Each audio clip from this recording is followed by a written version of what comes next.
hindi mo na kailangan dagdagan lahat. Kung kailan mapapahamak ng anak ko, tsaka mo sasabihin? Bakit pa papahamak? Hindi mo na mabayaran, Jen! Kausap ko nga lagi. Lagi mong kausap pero hindi mo mabayaran! Tangina! Umalis ka na! Tangina, papahirapan mo yung anak ko?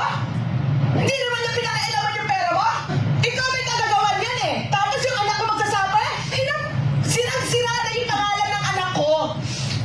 Kahiyang-kahiya na yung pangalan ng anak ko dahil sa'yo! Anong ganap sa mundo ng showbiz? Emosyonal lang naging komprontasyon ng ina ni Sashna Laparan at ni Jed Pascual matapos nitong harapin ang issue ng umano'y matagal nang hindi nababayarang utang. Ayon sa ina ni Sashna, labis siyang nasasaktan dahil nadadamay ang pangalan at reputasyon ng kanyang anak sa mga obligasyong pinansyal ni Jed. Giit niya, nagsisikap si Sashna na kumita ng marangal at umiwas sa utang pero siya pa rin ang napapasama. Ibinunyag din niyang ilang beses na nilang pinayuhan si Jed na magkaroon ng maayos na trabaho o negosyo. Ngunit hindi umano ito nakinig. Pati raw sila ay nagsakripisyo at nangutang pa sa bangko upang matulungan si Sashna habang nagbibenta rin sila ng ilang ari-arian. Mas lalong uminit ang usapan nang sabihin ng ina ni Sashna na naging garantor umano ang kanyang anak sa isa sa mga utang ni Jed. Dahil dito, nagbabala raw ang nagpapautang na si Steve na kung hindi makabayad si Jed, si Sashna ang hahabulin at maaari pang kunin ng mga ari-arian na nakapangalan sa kanya, kabilang ang kanyang sasakyan. Iginiit pa ng ina na hindi umano lubusang ipinaliwanag ni Jed kay Sashna ang magiging panganib ng pagpirma bilang garantor. 2 taon na rin umano ang lumipas, ngunit hindi pa rin tuluyang nababayaran ng naturang utang.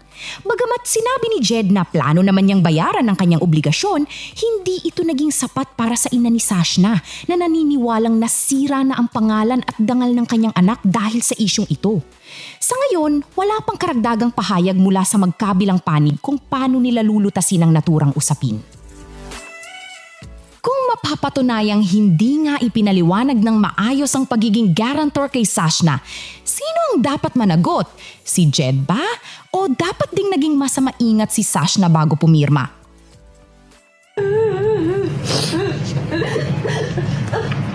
Nandito ako na. Ay, nako. Alam mo, ever since pa ito ba lagi ko sinasabi sa'yo, Jen? Lagi na lang nadadama yung pangalan ng anak ko. Kahit anong stride niya sa buhay, ayaw niya umutang, ayaw niya ganito. Pero yung partner niya, kakalad ka rin yung name niya, yun yung nasasaktan ako. Ikaw, eto, hinahabol ka ng pinagkakautangan mo. Siyempre, Ano gusto ni Sashna mo? yun nga, kung baga sa akin nga, hindi naman yun para maghiwalay ko yung anything. Nakakabawi ka talaga. Kung naniniwala sa iyo yung anak ko, makakabawi ka.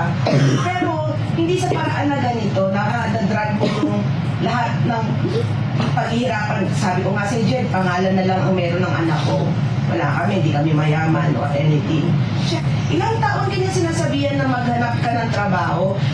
Nilalakad ko yung bangko ko na makatulong ako sa anak ko, na makautang ako na 1 milyon para sa birthday niya. Kung alam mo lang. Kasi nakikita ko yung...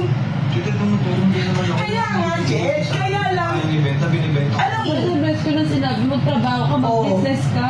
Oo, hanggang ko naman ba, alis na nga po ako ngayon. kasi hindi yun eh, Jed. Hindi yun natanggap ko, aalis na. Hindi ganun, Jed. Alam mo, dapat Hindi kasi nakikita yung araw-araw na ginagawa ko. Nakakapaglaro ka nga ng computer eh. Ang taon niya na sinasabi. Kaming dalawa na lang. Hindi, ilang taon ka na sinasabihan ng anak ko? Tinatanggap ko na nga po. Yun ako po ba gusto mo i-point? Ang i-point ko marami, Jed. Hanggang ngayon, pinoprotektahan kita sa anak ko. Kari, ginusto mo yan, Jed. Hindi ginusto ni Sashna yan. Ginusto mo yung nangyari sa'yo. Alis na nga po ako eh. Nakakaawa yung anak ko. Promise. Nakakaawa. Imbis na ikaw yung makakatulong. Alam mo, pagod na yung anak ko na mag-isip, na magtrabaho. Hindi isip niya anak ko yan na magkautang sa amin. Meron ako araw-araw sa lahat na makakaya ko. Kung may mabibenta ko, binibenta ko para ibigay sa kanya buo. Galing naman sa kanya yun eh. Kanta mo eh, para pinapalabas mo, galing pa sa iyo binibenta Kasi mo. ako kaya ko tumutulong ako. Kung meron ako inaabot ko kahit walang matira sa akin. Natural yun, Jed. Nang kailangan sabihin niya sa anak ko, tipamukha. Oo, pati anak ko nadadamay. Pakit ni Steven, nadadamay yung anak ko. Puta nila, alam ba nangyayari? Pupunta